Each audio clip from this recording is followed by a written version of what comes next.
Hey guys, I'm sorry about that. I was just doing a live video about saying no to people, and I got someone called me because we're on Facebook. If someone calls you, it stopped the live.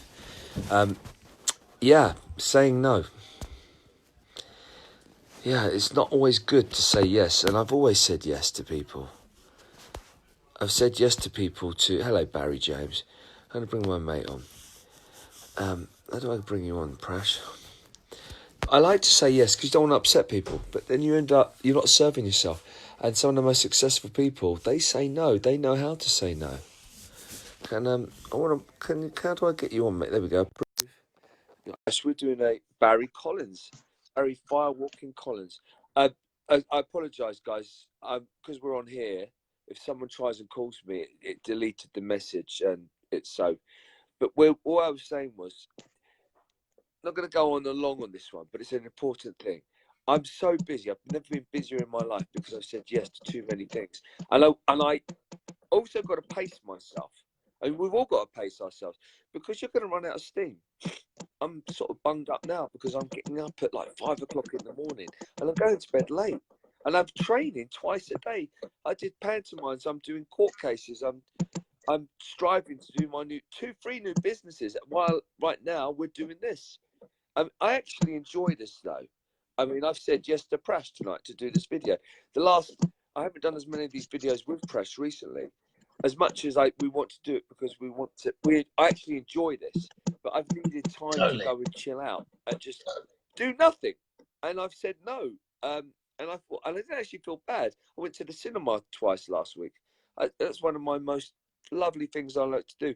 And I've been saying no to myself going to the cinema. I can't remember the last time I went to the cinema. And it was like buses. I went twice in a week. And it was great. It was great for this. And it was great for recharge and re-energizing. But something had to sacrifice because there's so many people I actually let down on those nights. But I need some time.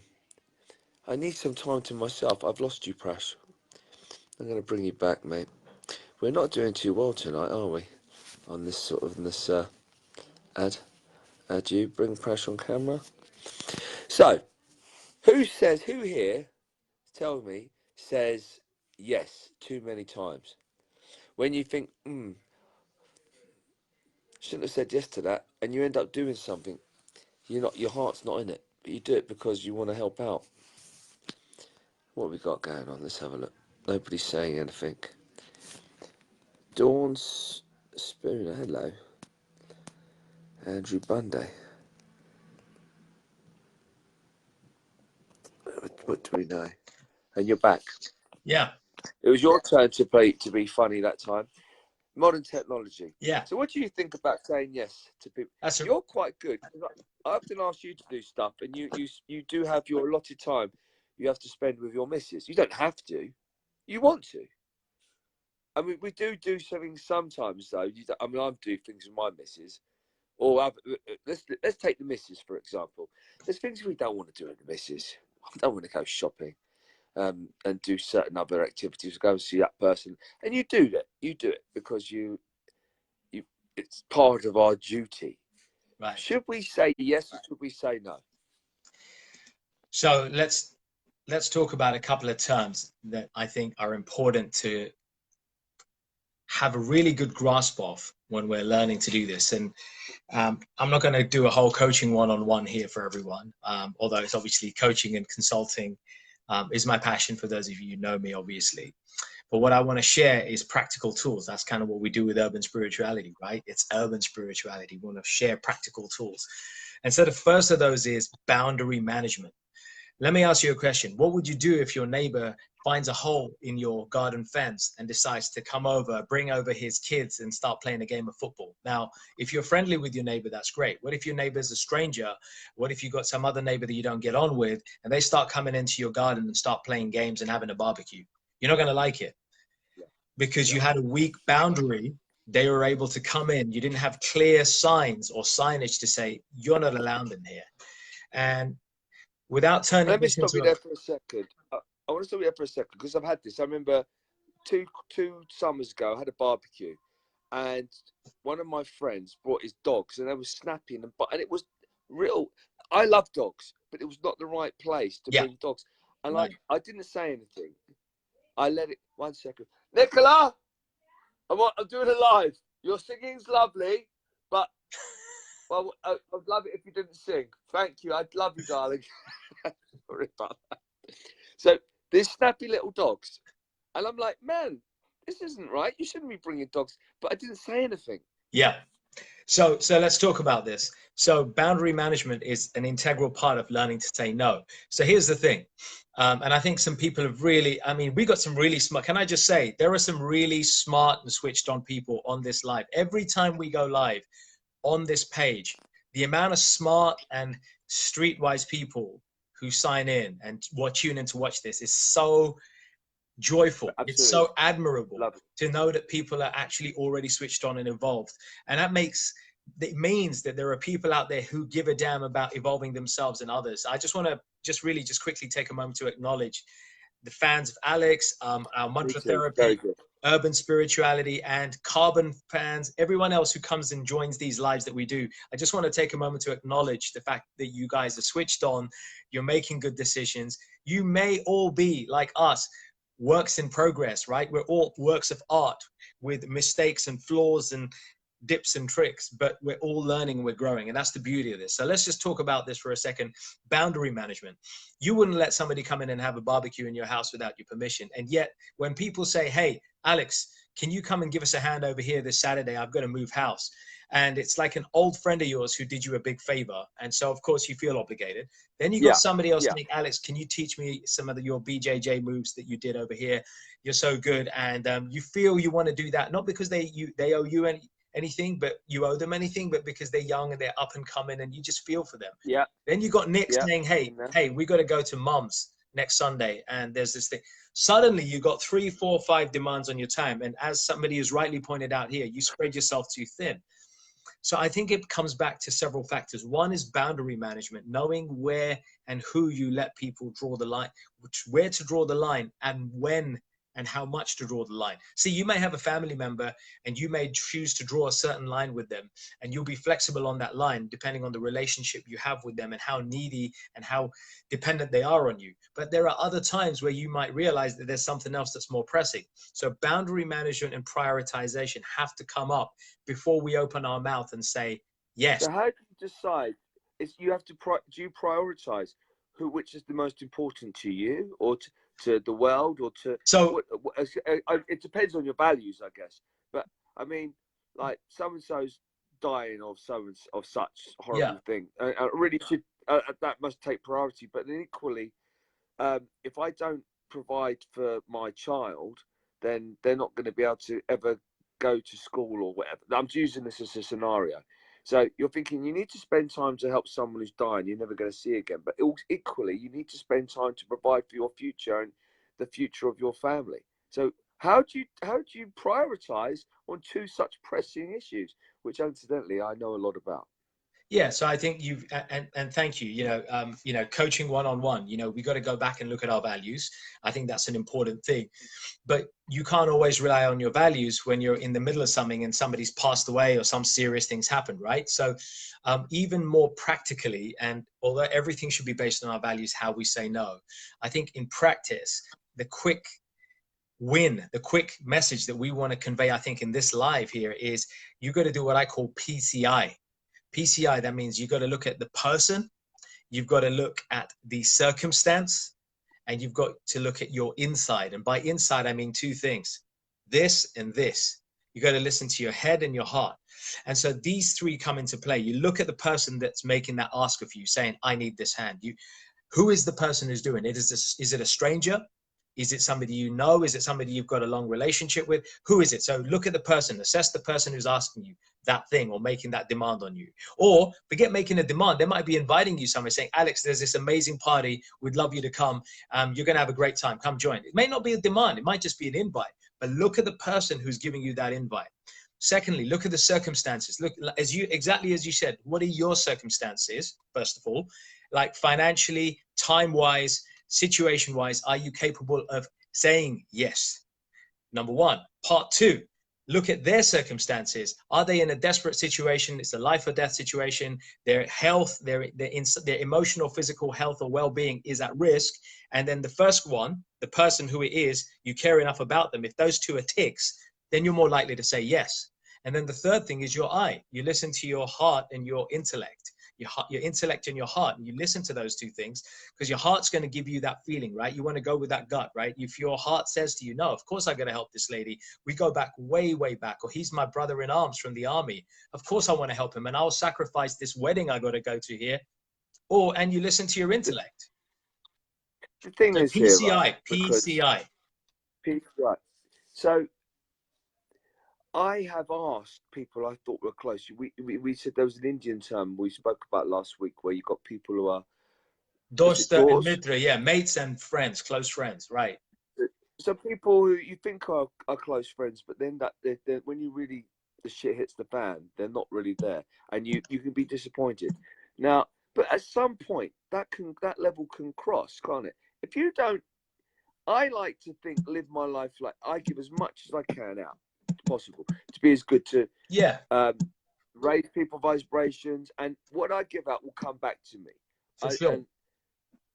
And I think, okay, but sometimes you have to, although you have to say no, you want to help as many people as possible. Yeah. But there's only so much of us with a limited amount of energy. There's only so much resources that we got. Yeah, for sure. But can I say that there is a saving grace here, Alex? There is a saving grace, right? It's not that we need to be all things to all people at the same time. That's the other thing. So when you start to use this PCI method, right? When you start to assess things based on the people, the circumstance, and your intellect and your heart, you can start to prioritize better and say, okay, well, person A wants me on Saturday night. Person B wants me on Saturday night. And I've also got this home thing going on Saturday night as well. Now you can start to prioritize. And it could be that to person B, you say, look, this is a no. For now, it's a no. It's a respectful no. But it's a no for now. And I'd love to help you with that training that you want to hand with, but can we reschedule next week? Done. If it's an event or a party or something, you feel like you want to go, but you're too stretched, sometimes it's nice to say yes, but sometimes it's okay to say no. If you're saying no all the time, yeah, then there may be a fear that your family or your friends are going to start getting kind of like cheesed off. Like, this guy never turns up. He always says no. So there's always a balancing act, but nothing stopping somebody from saying yes sometimes and no other times. It's just our ego and our fear of saying no to somebody that we're going to be disliked and cut out. It goes back to those tribal days, man, that we're going to be cut out from the tribe. Logically, we do judge you. I've asked what I thought were close friends to help me out in real serious life and death shitty situations, and I thought the door's been shut. Not completely shut, but wishy-washy. I'm like, right. And they could have their own stuff going on. So I've been judgmental, and I've not kicked off, but I've made a mental note. Well, okay, maybe that happened that time. Yeah. Maybe I'll try again. And it's happened again twice, maybe 3 times. Right. When I've helped everything, and that can cause a little bit of resentment. I don't show it, but underneath I'm thinking, that's a bit shitty, mate. Right. So, and I don't kind of do 3 strikes you're out, because everybody can be different. I still have an open heart, but part of me starts to detract. Is that wrong? I think that's kind of normal. That's where I'm like, well, I've been saying yes.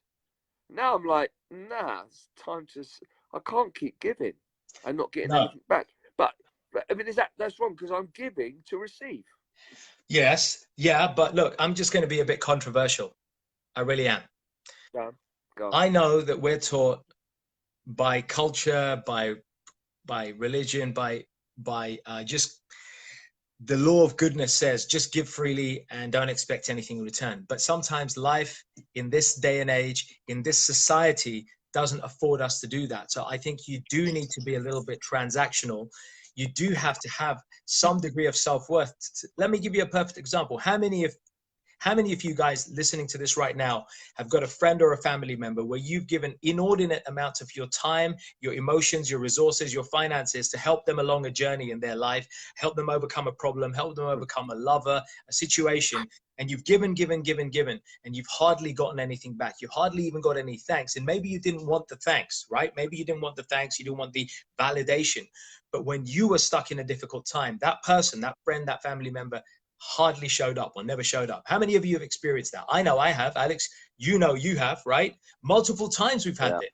So I'm sorry to say, but you do have to learn to be streetwise and transactional. And sometimes you've just got to draw the line and say, listen, you just got to make that thing for yourself. But look, I've given to this person, but I think I need to teach them tough love. I will not continue to give to this person at this level because I'm not getting much back when I have my difficult times. Simple. And you know what? Here's the beauty of saying no. One of the best advantages of learning to say no is you start to free up bandwidth and resource from emotional resource, financial and time resource. Literally tangible and intangible resources are saved by saying no, that then can be diverted. That precious resource can be diverted to someone or something that does justify you giving it, right? Do you know what? I'm glad we're talking about this. I mean, if nobody takes any advice from this, and just me listening to this, and know we're doing this video, it's made me realize, and I've kind of come to this analysis, but just having it, talking about it, it's made me realize it's good to say no. And I understand it doesn't mean that you're a bad person. I want to help everybody.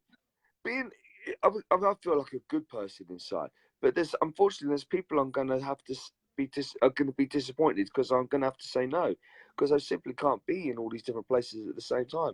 And also I need some time for myself. And then you get the guilt conscience.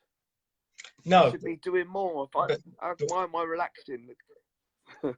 Sometimes saying no is actually beneficial for the other person, right? How many times, and guys, how many of you guys out there have a situation where you've gone and asked somebody, where somebody's come and asked you something and you said no, and in the end they go and end up doing themselves and they actually benefit from it? We've all had that, right? Especially with kids, right? Kids say, Mom, can I have this? Dad, can I have this? Do this, do that. And you often say no, and eventually they just work it out themselves.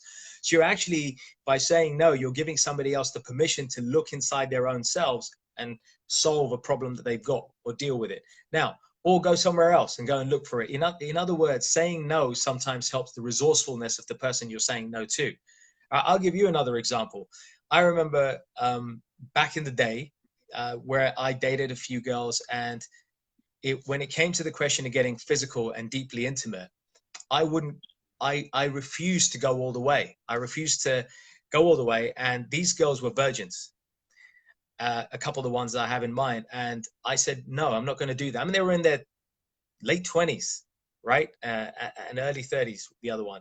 And I refused to go all the way with them, even though they wanted, because I didn't feel I was there with them emotionally. I didn't feel it. And so, although as a man, obviously my desires were there to want to make love and do all of that, my values were the highest in my mind. And I thought, no, I'm not going to compromise myself if I don't feel that same level, and I'm doing an injustice to that person. And I said no. And you know what? When that relationship ended, we ended in such good ways. We parted in such a congenial way, because they actually thanked me. They said, you know what? Thank you. I'm still a virgin at the end of this relationship, and I feel wiser and more empowered now. Okay. I mean, sometimes saying no can be really beneficial. I'm going to get a little personal here for Prash. I'm going to get a little bit intrusive. You don't have to answer this. No, but go, man. You're just living Jesus, Gandhi, Buddha, all wrapped in one. Come on, tell me the truth. You're not this nice, really. Come on. You can't always be. You never were thinking with the little person and not this person, or not this person with this. Right. If you're thinking with this heart, great. Surely there's got to be times when you've been younger and you thought, oh, hang on a minute. Of course. I just want to get my rocks off. Right. And so, how do you manage to, of course. So this is off topic, but I'm like, you sound too perfect. You can't be this good. No, man. I'm not, and I'm not trying to present myself as I am. And if you notice, I didn't say that I've always done that. I just wanted to point out that there are times where I have chosen to place my values as a higher priority, and that goes back to what you said earlier. Our values should be driving our no's and our yeses. in an ideal world, and our intellect should control our mind, and our mind should control our senses. I'm getting spiritual because this is urban spirituality. And Alex, we should be touching on this on the retreat, because this is all stuff that really helps us to I just align want our to life, say, right? though, Prash is one of the most noble guys I've ever met, and I've done this sort of stuff a bit with Thanks, many different people, and not that's a contradiction. A bit with many different. That doesn't make sense. I've done lots of this with many different people, and Prash, I take my hat. I'm really happy to be working side by side with Prash on urban spirituality and our retreats, which are going to now be at Carbon, which is in Harlow, Essex. Yeah. We've got one. When is the next date, Prash? 15th to 17th, just over 3 weeks away, in the heart of the Essex countryside, in a beautiful village. And we have many conversations like this throughout the whole weekend. Yeah. But it's not. It's about getting hacks on life.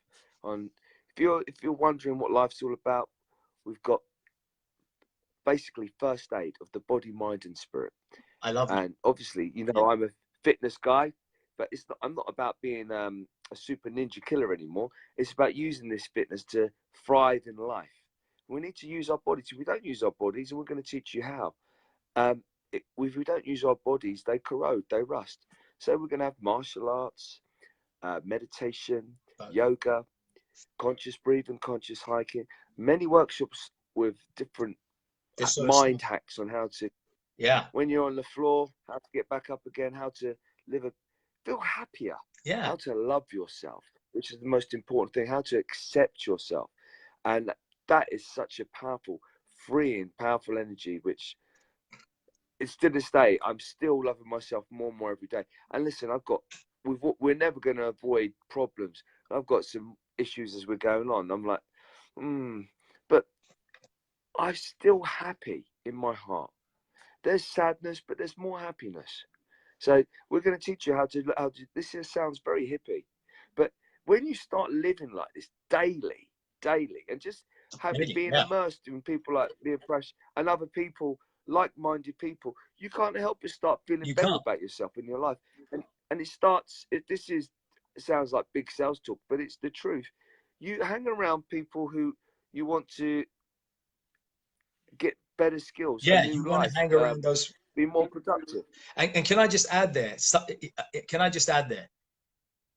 There's a big difference between playing tennis with your mates who are on the same level, playing football with your mates, or playing a game. I'm just using an analogy here. There's a big difference between hanging around and operating at the same level as people who are of a similar level versus throwing yourself into the company of people who are 3, 4, 5 levels above you. You're forced to stretch and grow. And that's where growth happens. And this is what we want to do at this sort of retreat. At these retreats, we surround one another with people who are at a higher place in some area of their life. But guess what? You will be at a higher place somewhere else in your life. And by bringing all these people together, we start to raise each other up. And that's the magic. That is the power. You can't put price on that. And if you are bold enough to stretch your comfort zones, if you like this real and authentic talk like we're doing, folks, you should come along. And you should be with us for that weekend. You should totally be with us, because there'll be great food. When is the weekend, Prash? 15th to 17th, Friday evening till Sunday evening, over the 15th, 17th of November. And it's in the heart of Essex, in Harlow, in a beautiful village, surrounded by greenery. Alex, I can't wait to do all the conscious walking and hiking with you. At nights, we're going to do mantra meditation. It's a style of meditation involving music and mindfulness. We're going to take people to a higher level. And we're also going to focus on the area of emotional intelligence and resilience. And Alex, you put it so nicely, building mental, physical, and emotional toughness and nurturing our spirit. Because if we strengthen our spirit, then the ability to say no gracefully is going to start to show up for us. And as we say no more and more in a respectful and in an appropriate way, i.e. we're not pissing people off, okay? More and more people will learn to start to respect our time, our values, and our boundaries more. And the more that they do that, the more success we're going to have, and the more people will learn to do the same for themselves. I mean, that's a win-win. 1,000,000%. I've noticed since I've been... Can I get a hallelujah in the house here, please? Hallelujah! Hallelujah! Since I've been teaching this stuff, there's no better way to learn this stuff than to teach it and to immerse Yeah. yourself with it. I have to live with it. I can't be genuine, and I'm noticing changes all the time. Very small.